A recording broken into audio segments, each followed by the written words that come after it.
इमरान खान ने कहा है कि अगर कोई ये समझना चाहता है कि पाकिस्तान की मईशत तबाही के नरगे में क्यों है, तो महज 2 वाकयात ही उसके लिए काफी हैं। समाजी राब्ते की वेबसाइट ट्विटर पर अपने बयान में इमरान खान ने कहा कि 75 साला सेनेटर आजम सवाती को जेर हिरासत तशद्दुद का निशाना बनाया गया। उन्हें उनके पोते पोतियों के सामने पीटा गया। एक हिस्से को गिराकर उनके घर पर जबरन ताले चढ़ाए गए। चेयरमैन तहरीक इंसाफ ने मजीद कहा कि आजम सवाती केस के बरक्स अरबों रुपए की करप्शन और मनी लॉन्ड्रिंग में मुलव्विस सलमान शहबाज नामी एक इश्तिहारी को NRO 2 के जरिए झाड़ पूंछ कर पाक साफ कर दिया गया है और वो पाकिस्तान लौट आया है। इमरान खान ने अपने ट्वीट के साथ अहादीस मुबारका भी शेयर की, जिसमें उनका कहना था कि रसूल मुकर्रम सल्लल्लाहु अलैहि वसल्लम की वो हदीस मुबारका हर किसी के पेश नजर रहनी चाहिए, जिसमें इन्होंने तंबी की थी कि नाइंसाफी कैसे कौमों को तबाही से दो चार करती है।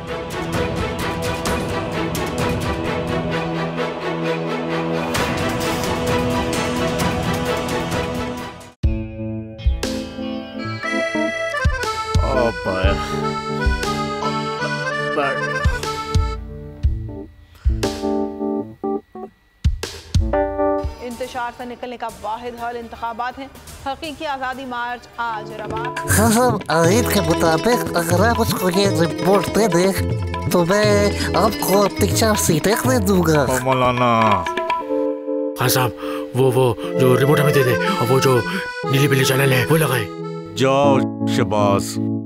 हम ऐसा टीवी देखते ही नहीं जिसका रिमोट हमारे हाथ में न हो। और यहाँ पे कोई 2 नंबरी नहीं चलेगी। और हम कोई गुलाम है जो आप रिमोट मांगे हम दे दें?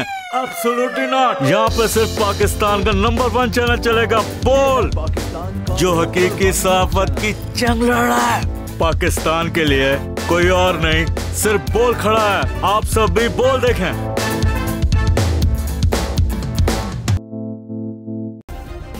सब्सक्राइब करें और बेल दबाएं ताकि कोई खबर रह न जाए।